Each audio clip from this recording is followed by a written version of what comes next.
Welcome to the CMO Spotlight. I am here with Patricia Corsi, who is the Global Chief Marketing and Digital Officer for Bayer Consumer Health. Welcome, Patricia. It's great to be here. Thank you very much for having me. Thank you for joining me. I want to start off by just having you tell us a little bit about Bayer Consumer Health. I know it's a very large company, and the consumer health division is a very important division within the company. So could you just tell us a little bit about the company first? Of course. So I'm very happy to be with Bayer since 2019. It's almost 3 years and a half. Bayer Consumer Health is the more consumer-related health products from Bayer. Of course, we have the pharmaceutical division, and we have products like aspirin in the US, One a Day, Claritin, Miralax. Outside of the US, amazing brands like Canesten, Bepanthen, Redoxon. So we are in multiple categories. Actually, we are in 7 different categories, from cough and cold to allergies, from dermatology to nutritionals and everything in between. So we are really the first point of contact for people that want to proactively take care of their health on things that are in a daily routine and not in need to go to the doctor or have a more serious treatment. Right. So we talked about your title is global, and I know that you have moved around the world for your career. I know that you spent over 10 years at Unilever just prior to joining Bayer. So I wonder if you could tell us a little bit about your career path and as you've traveled around the globe. Okay, so the important starting point, I'm Brazilian. I am very Brazilian from an Italian family, so I'm double Latin, double Latin. And I've, in the past 13 years, I have lived together with my husband and my son in 5 different countries. Wow. Of course, in the Americas and then in Europe. I've been really grateful for the opportunities that have been given to have those international opportunities. These are things that are quite unique, especially when you come from Brazil or from Latin America, and I'm really grateful for those. I've started my career actually at Sony, a Japanese-American company, where I had a lot of fun working in the phonographic division. I was the only English-speaking person in the office, so that opened a lot of doors, and I think this is something that you don't imagine how much speaking one additional language or something like this will benefit you in the future. So these are things that, now I see my son speaking 5 different languages. I can only imagine how many doors will open to him. But I started there, and then I had the opportunity to do a trainee program at Johnson & Johnson. I worked a couple of years at Kraft before it was Mondelez, and then over a decade at Unilever. With Unilever, I have worked in Brazil, in the UK twice, in the Netherlands. And then after this, over a decade, I decided to change industries again, because I had worked in the entertainment business, then it was the pharmaceutical business at Johnson & Johnson, then foods, then in Unilever I worked in foods, home care, personal care. Wow. And then I went to Heineken, so in Mexico, their biggest business at the time globally, which was a fantastic experience, especially because I was focusing a lot on the digital part of it, in-housing, precision marketing, in-house creativity, real time. And then after a couple of years there, we decided that we had enough of enthusiasm and some of the bad things in Latin America as well. And we decided to come back to Europe, and I have joined Bayer since then in Switzerland, where I sit at the moment talking to you from Basel. Wow. Well, you're a global citizen for sure. And we know that you speak Portuguese as well as English. Do you have other languages as well? Are you going to catch up to your son? I don't think I'm going to catch up to him. So I speak Spanish and I speak Italian as well. And my son speaks English, Portuguese, Spanish, French, and German. Wow. And no Italian. You have to teach him Italian then. Well, I'm already not doing great in Portuguese. At home we only speak Portuguese, but his Portuguese is it's a very difficult language. You never realize when you're born in a country and everyone speaks that language, you think it's the easiest one around. Right. But when you have to teach your son, I think there's a lot of I give a lot of value to the teachers. There are a lot of techniques that I don't own. So my son only speaks Portuguese. In our house, we only speak Portuguese. We are fully Brazilians, only Portuguese. But his Portuguese would be equivalent to a foreigner going to Brazil and spending a couple of months. So he has an accent to speak. So it is super cute. He's just 13. So I'm sure this is going to add up to his charm, but I'm not going to add Italian to it for sure. Well, that's amazing. What an opportunity for you, though, for your family to be able to provide them with an absolutely international perspective. I mean, you could have stayed in Brazil your entire life and your entire career, but you've gotten this perspective of being able to live on just, different continents and experience different things. We did one of these CMO spotlights with a woman who's the global chief transformation and community affairs officer for Heineken, one of your alma mater. And she is an American living in Amsterdam now. And she's also in Home Depot, right? What's that? She was in Home Depot before? Yeah, Stacy Tank. Yeah. She came from Home Depot, and she was at General Electric for many years, but before she joined from General Electric to Heineken to Home Depot and then back to Heineken again. So but I love that you've been able to really experience different parts of the world. And I think that's a wonderful gift to give to your family as well. So I'm curious. It rounds you, especially in marketing, it rounds you and your vision of the world. I think one of the most important skills that we have to have in marketing is that ability to understand and empathize with people that are very different than you, to be able to serve them. And I know Brazil is a very diverse country. We had people, coming in from all parts of the world. But I was amazed when I started living abroad on how much more diversity exists and flexing your style, adapting yourself, and having agility to learn and agility to understand people. I think it's something that helps you to do your job better. So I definitely think I'm better at my job because of those experiences, not just the personal part, absolutely with you. I think it's a blessing for the family to have those opportunities. Professionally, I think there is a really also big role. Yeah, well, then you bring up an interesting point that maybe Brazilians are uniquely well suited for marketing because of the diversity of the country. You have more broad perspectives than you might have if you lived in a very homogenous country with only one type of people. It's really nice that you say that. One of the things that I'm really proud of my home country is the creative industry. It's one of the most awarded in the world, and every time that I go around and meet one of our strategic creative partners, there is a Brazilian in the room. And I'm really excited about that, because I think this is a living proof that the best ideas win, that independent on what was your starting point, your baseline. Because in marketing, there is no blueprints, there are no guidebooks. Right.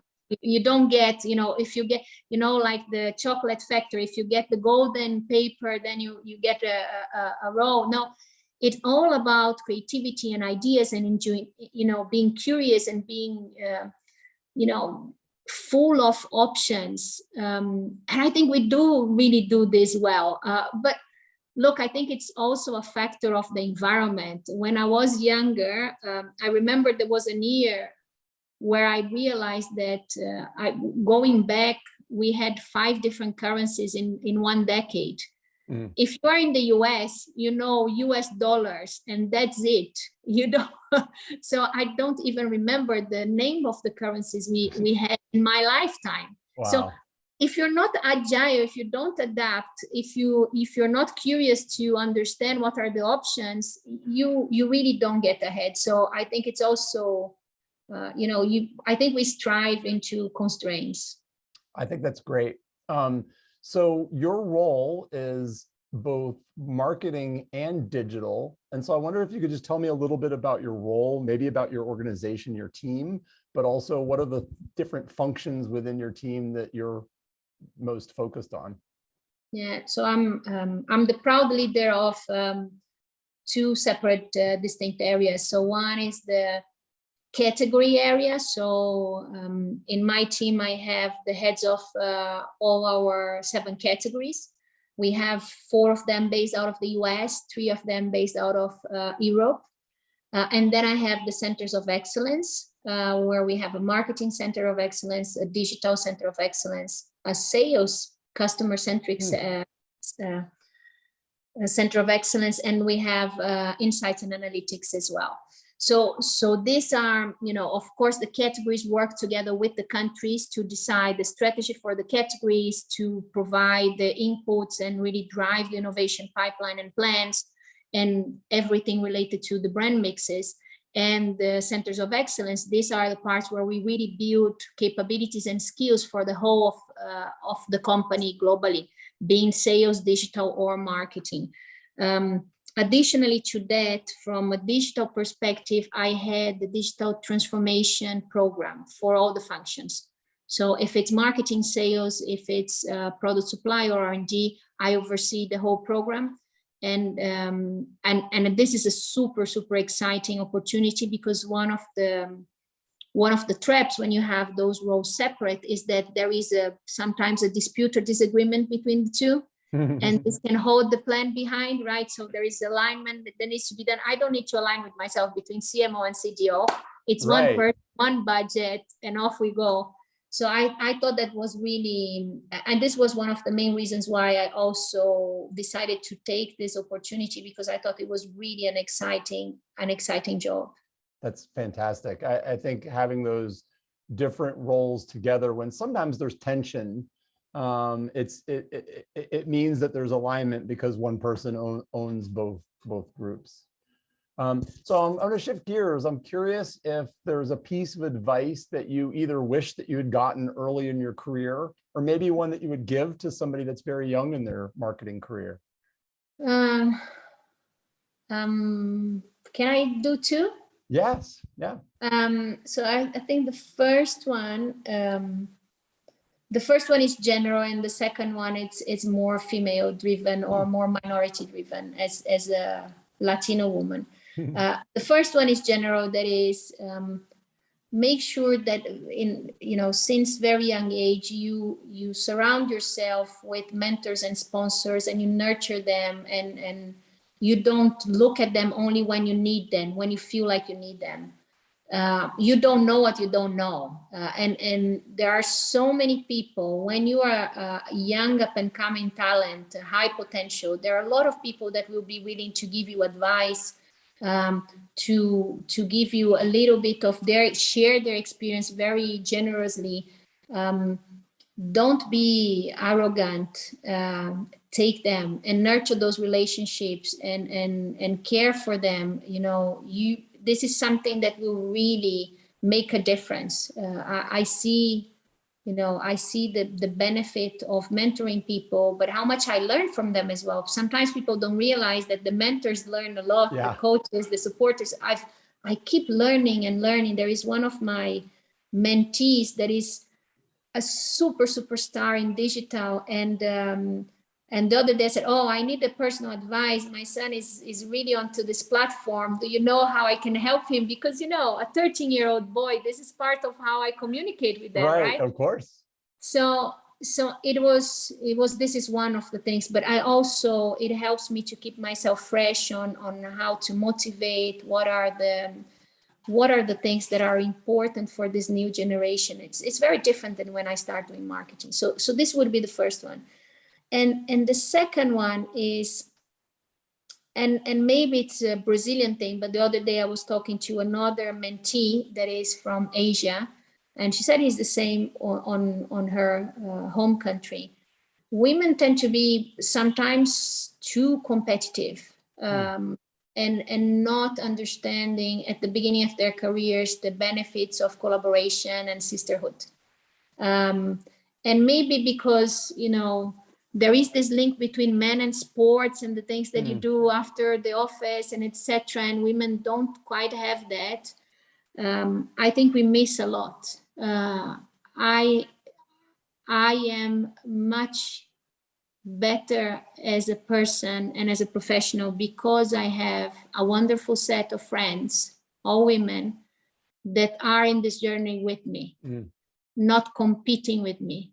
And we help each other and we care for each other and we celebrate each other along the way. And it's, you know, and by the way, all of them are Latinas, and it was not by choice, but from completely different countries, but they all from Latin origins. And it is something that sometimes I think women have a hard time being vulnerable, saying that they need help. There is this concept of having it all. You can have it all if you have the right people alongside you. And I think this is one thing that I wish I had learned earlier. I don't regret anything because this path got me to where I am and to these wonderful friends that I have that I know have my back any day of the week. And this is something extremely powerful to be able to do the job that we do and to be our best. Yeah, well, I could make the point that both of your pieces of advice are related in that they're about nurturing your network and really nurturing. One of our previous CMO spotlights sort of called it your own personal board of advisors or board of directors. And I love that concept of building a board of directors, and you have to nurture that for sure. Absolutely, and you are absolutely right. This is a concept that I've heard, I don't know, on my 40s. It was not that long ago. Yeah. Why I haven't heard about this before? Why, you know, and it's, I think we have to be objective about it. Women are not as good as men to network for whatever is the reason. It's how we are raised, and maybe it's a cultural thing. And I think sometimes I've seen people hiding behind, oh, but I don't like politics and this and that. Well, politics is only when you have to do it with people that you don't like. So I think this is, you have to find a way where it's authentic to you and you see the benefit, but you also benefit others, because the more you do it, the more people are going to be inspired to do it as well. And if whatever you are, I think there is always, you have to think, what is the halo effect that you have on the other people that are observing you and they are watching you and they are following you on your steps, and as they learn, they will mimic some of the things that you do, good or bad. So I think it's important that you think about the repercussions of your acts as well. That's great advice. So I believe that everybody has a superpower. And I'm curious if you've been told, you know, what your superpower is or what you believe your superpower might be. I love this concept of superpower, and my superpower is my background, is my Latinity and my enthusiasm and my energy and my presence and my ability to engage people on difficult and exciting stuff, my curiosity. The funny thing is, for many years, this was seen, and for many women, this are many men as well that are from Latin origin, this is seen as actually as a kryptonite. Because if you're too Latino, you're too loud, you're too emotional, you're too this, you're too that, always in a negative. My emotion is what helps me to really gather people around the mission. So, but it's interesting how, depending on the angle it comes, is actually a kryptonite when it's supposed to be a superpower. And this ability, I think we were talking before about this adaptability of Brazilian, whatever I'm placed, I'm able to find myself. And people find it funny that, you know, if I'm in India in a taxi or if I'm in Greece, I always connect with whoever is around me, even if I don't speak the language. And it's, and I think this is part of the way I've been raised by two very strong entrepreneur. You know, my grandfather and my father were very, very strong entrepreneur men, but with a very good ability to read people, understand people, and commitment to the community. So in a way, I'm replicating what I saw them doing. That's fantastic to have that background and to be able to then leverage what could be seen as a detriment into a strength is really powerful also. So I'm curious, are there some specific values that you want to demonstrate as a leader, or maybe values that you demand in people that would be part of your team? Yes, I think this is really important. So curiosity is something that I look for into people.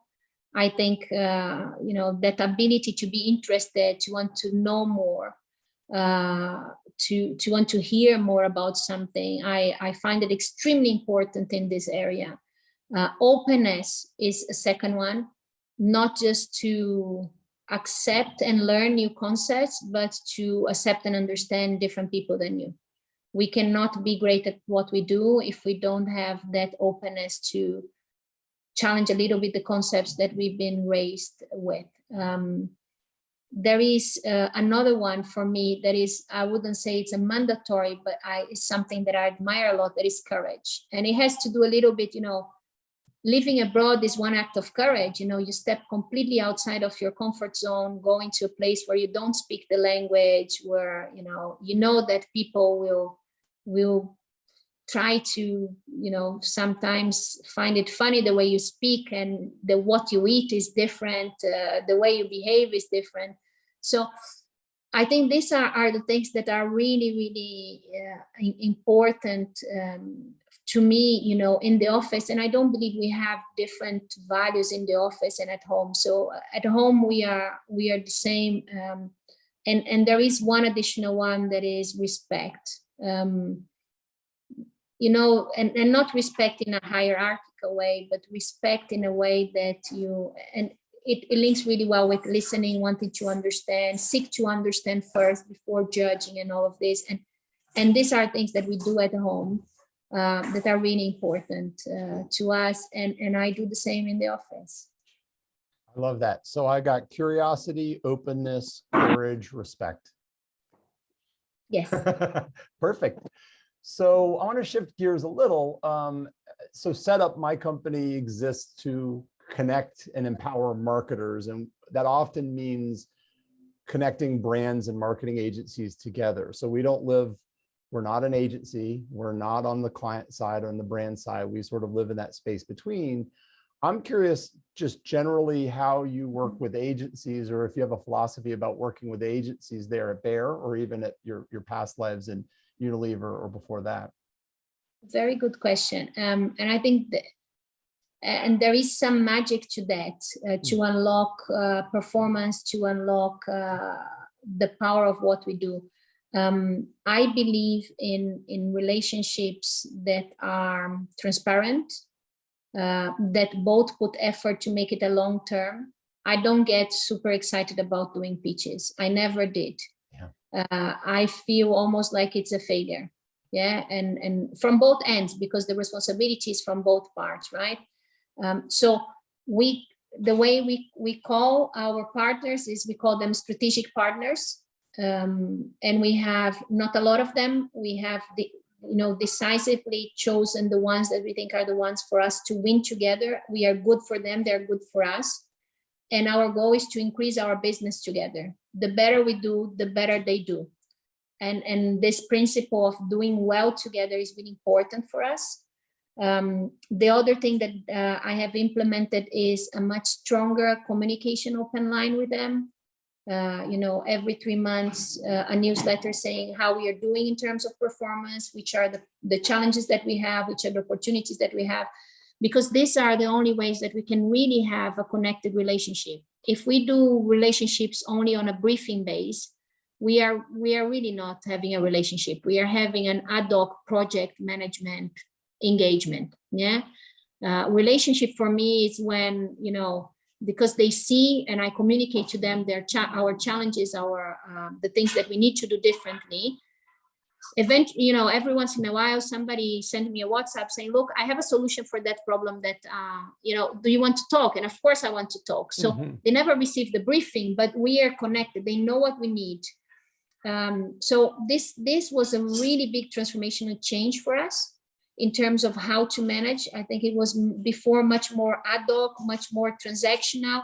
And now this is really strategic partnership. So when we do full year review, mid-year review, we really have an honest conversation. What do we need to do to be the best? And there is no defensive behavior because everybody understands that we are in this journey together. And we have one agreement. If we have two evaluations that are really bad, really crap, then we need to change because it's not working for you, it's not working for me, and we both have failed. Yeah. Well, I like aligning your goals to the same set of key performance indicators so that you have shared success. You know, if Bear performs well and does well, then the agencies perform well and do well, and if not, then not. That's it. Exactly. And it's working well for us. So far, we haven't had one case where we had two consistent bad reviews in my time. So I'm excited about that because we also keep growing our business with our partners. They know us, you know, their teams know us, our teams know them. But you know, it's not easy. Every once in a while, it's almost like the relationship needs a bit of a refresh. So it's something that you cannot just leave it, because then the opportunity, instead of being a trampoline, it ends up being a sofa, and no growth it's going to come out of the sofa. The trampoline, yes, so we want more of those, to that people see those opportunities, you know, as trampoline opportunities, and really to pay attention when they start seeing this too much as a sofa, because this is the time that we need to act. I love that analogy. And I see you as a high energy person who prefers a trampoline to a sofa any day.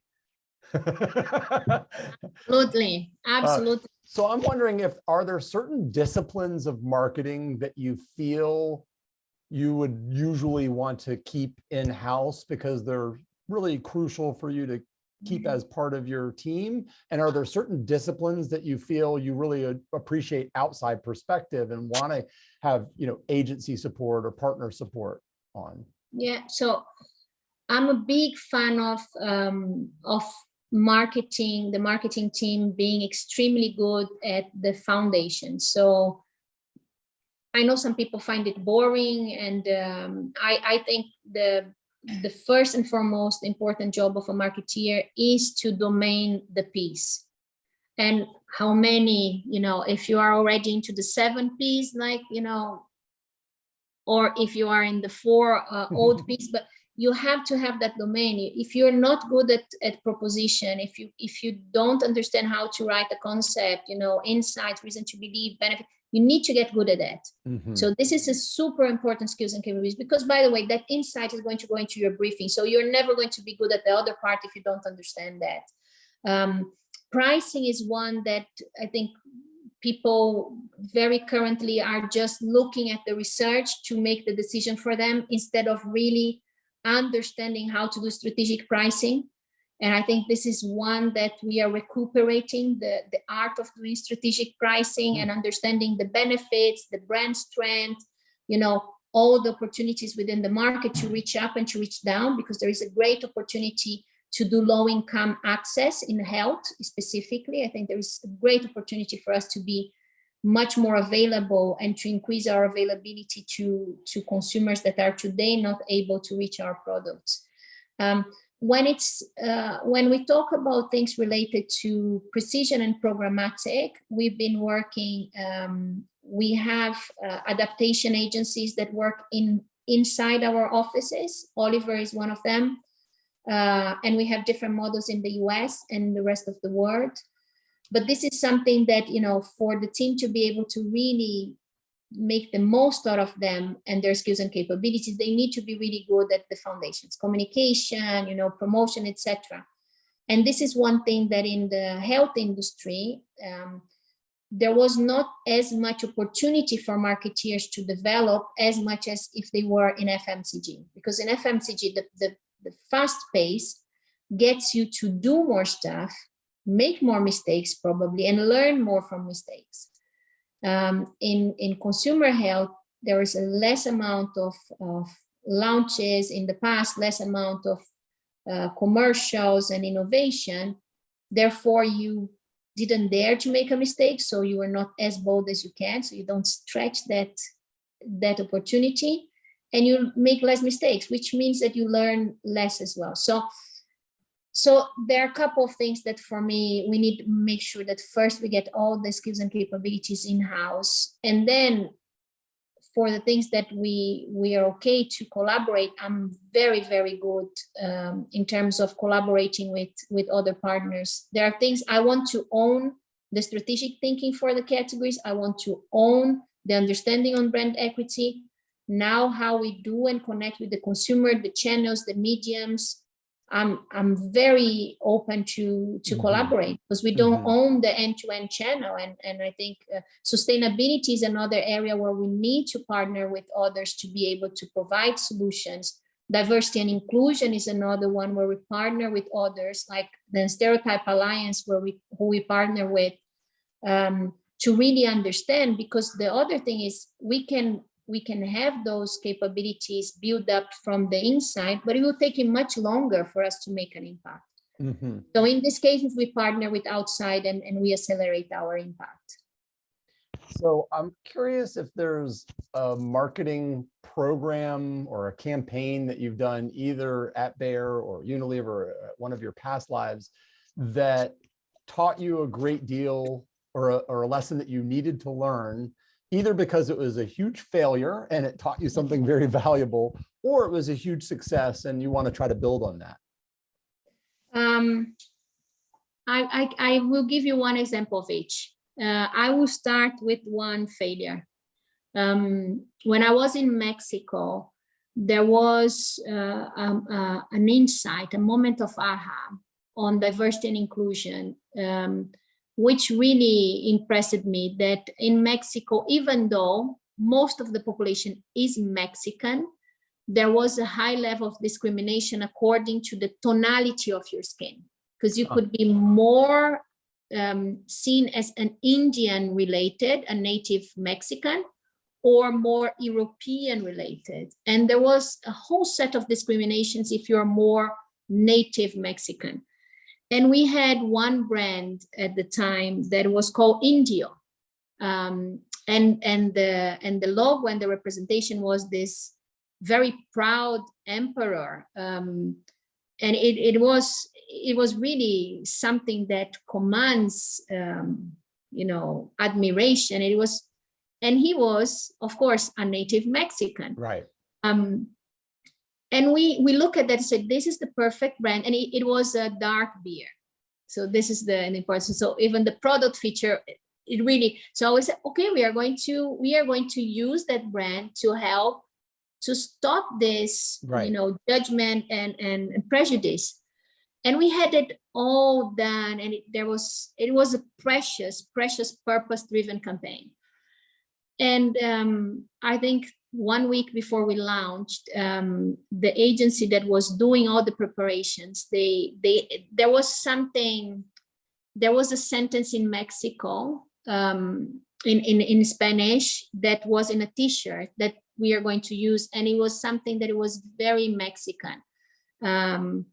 But it had to be in the context of the campaign. Otherwise, it felt like you were cursing people that had darker skin. So it had to be really within a context. And unfortunately, someone on this agency took a picture of the team with the t-shirt. They were all very European white, and they posted it on Instagram. And it completely blew out, how that is possible. This is so offensive, etc., etc. So it ended up, we had an amazing campaign, an amazing program. Everything was canceled. Yeah. Because of one thing, because of one wrong move.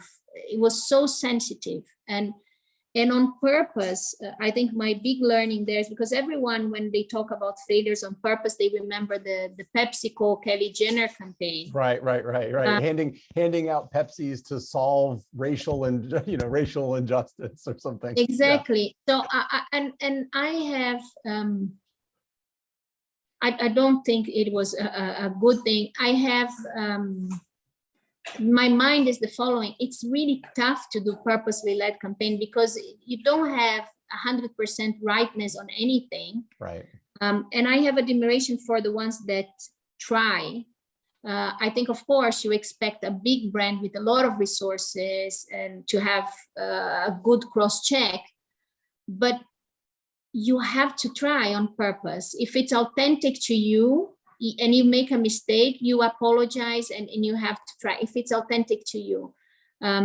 So that was the one that was a failure. And until today, I have that campaign on my archives, and it will never see the light of day. And it was one of the most beautiful things that we have produced. Something that I'm really proud to have on my reel, but nobody will ever see. Right. So that is sad. On the other hand, I want to talk about courage. On the other hand, that, for example, we have a campaign called Vagina Academy, where it came on a program that I have that is called Creative Unleash. When they presented the campaign, immediately I was super excited about that. And I said, this is a brilliant idea, etc. And I remember there were a couple of comments like, oh, this is great, but we should take the word vagina. I said, wow, if you take the word vagina, then it's gone. The idea is gone. Right. It loses its power, right?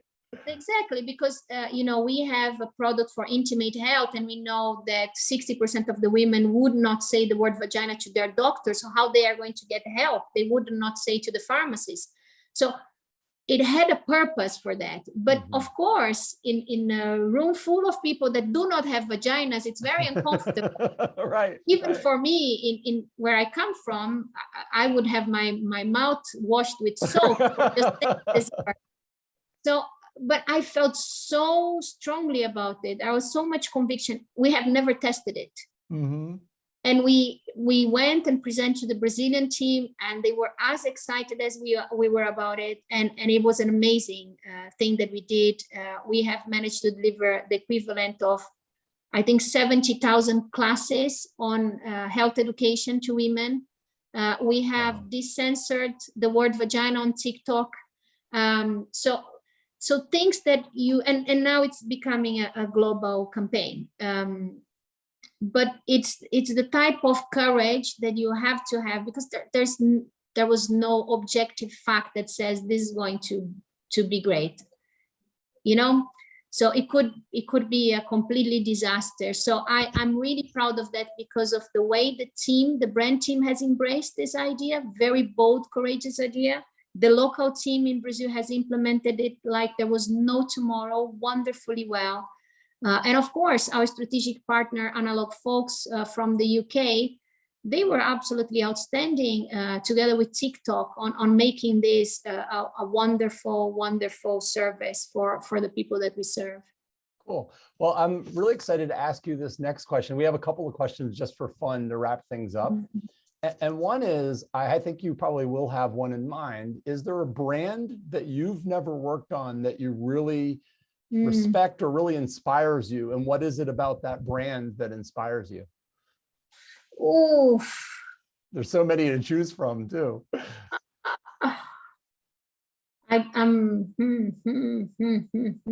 Oh, this is super tough. When I was younger, I wanted to work for Toblerone, which I did. So so that dream realized. Okay, I'm going to say two brands, because probably one of them, some people from a sustainability point of view, they will say things. So so the first brand that I think it's fantastic is Adidas. I really like this brand. I think what they're doing in terms of modernizing the brand and the collection with Gucci, but also how they're super good with originals. I think they're fantastic. And I think they really understand their origins, their authenticity. their campaign about women's sport bras, it's outstanding. If you haven't seen, I think, you know, it's something to look at. So this is a brand that I really would appreciate having a go at. And another brand that is in a completely different territory is Aston Martin. I love cars. So, and I know it's not an electric car and all of this, but I love cars. And I think there are a couple of things that I have seen in terms of development of the car industry with some really big brands, where there is this craft, there is this passion for well done things that I really respect and admire. So, you know, some things where you have the name of the guy who did the bending craft in the engine, you know, maybe I'm a bit old style on that, but I like that craftsmanship. And I think marketing is a craft. And when I, you know, when I'm seeing the James Bond movies, I'm just thinking, okay, where is the Aston Martin? And it was very funny because when I was working for Heineken, of course, everyone was looking, okay, when is going to be the Heineken moment? Because it's a big partnership. And I was looking, when is going to be the next Aston Martin? Is it an old? Is it the new? But I would love to, I think this is a brand that has something that sometimes we miss, that is this care for the experience, care for the details. I think it's a wonderful brand. And I don't ever remember seeing a TV commercial on Aston Martin, for example. But yet it's a brand that's made a very solid imprint in your mind in terms of, you know, and many others obviously too. All right, so two more quick questions. One is, outside of your family, where do you find joy outside of work? Do you have any major hobbies or things, or? Well, currently I'm a bit on the bench because I had a knee surgery, so I'm not doing much. I was doing martial arts before that. But I, you know, and this is a family tradition. My grandfather was a chef. My father had restaurants, and I cook. And then the first thing, it was interesting when I had the knee surgery, the first thing that I wanted to do when I was standing without crutches was to cook. So I love to cook, and it really refreshed my mind, but I also love to dance. So these are two things that I'm currently really on the bench. Well, and both, I think, can be creative pursuits, right? Some people cook just to feed their families, and some people look at a pan or a pot like an artist looks at a canvas, or like a musician looks at an instrument. So I wonder if there's a creativity aspect for you as well. It's a very funny thing that you say, because I like to cook freestyle. No recipe, right? Yeah, and it's, my husband gets very upset because I have normally they look at me to do a 4-cheese sauce for pasta, and the recipe is never the same, because I look at the thing and I choose the ingredients, and when it's really good, my husband said, how did you do it? Because we need to write down. I said, document it. Yeah. So I don't have a recipe, and indeed it feels a little bit more like the magic part of marketing than the structure part. But yes, but I bake as well, and baking it's super structured. It's like the function of marketing. So I like to do both. There's a left brain and right brain. Baking is very, you know, analytical and if you don't follow the recipe perfectly, then it's a failure. Whereas cooking can be very creative, and you can invent as you go. So exactly. That's a good balance for a marketer. Okay, my last question is there a band or a movie or a book or a quote or a sports team that inspires you, and what is it about one of those things or two of those things that inspire you? I am currently reading Leonardo da Vinci biography, which I'm really enjoying. And I think he was, such a versed person in so many different areas. It inspires me a lot. So I think reading this, I love biographies, and the next one I'm going to do, I think it's Frank Sinatra that I have on my next one. So this is one. And music, because I like to dance, so music is a very important part of it. I am going back and forth on the 80, 90, like the Depeche Mode, Smiths and things like this. So I'm currently, my playlist is not very modern. The other day I listened to something like Doja Cat, and it was fun to dance, but in the car when I was driving, I have to say that I go back a little bit more. When I was going out, my husband was my boyfriend, and it's great music. It transcends time. It's impressive. It's interesting that you are a Brazilian and a global citizen, but the brands you chose were both European, and the bands you mentioned are both European. So interesting. We get a little bit insight into the mind of Patricia in terms of how you've evolved to become who you are. And it's very true. I worked 4 years in Sony with international casting in Brazil. So I was coordinating all the international bands in Brazil. I remember Oasis was one of them, etc. I had Fugees with, was at the point as well. So I had firsthand, I was watching the shows from the stage. So it's very difficult to beat that. Right. And so those memories are quite vibrant in my head. And Brazilian music, it's very special, and I think it's very personal. So there are musics that I listen to remember my father, and then I cry.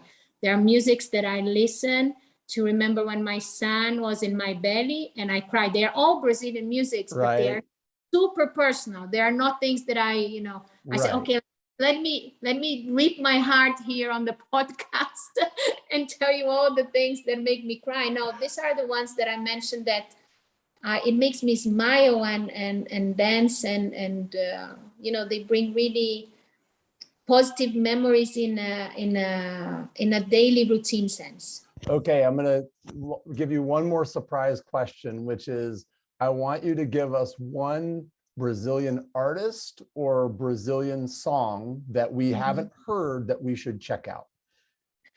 Oh, there is one that I'm loving at the moment. Let me just, because I know the music, but I don't know the name. Hold on. I will tell you in a second, because I have my playlist. What we will be now today without Spotify. Here. Oh, okay. I have to be honest. If you look at my playlist, I have a lot of Maluma and Shakira. So there it is as well. There is the one from Latin America. So the one I will have to write it down for you. Or do you want me to say in Portuguese? Yes, say in Portuguese, and then we can put it in the show notes as well.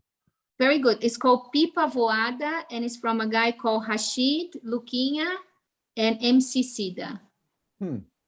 It's a very, very, very good music. Very good music. I can listen like 5 times in a row. I'll be listening to that today for sure.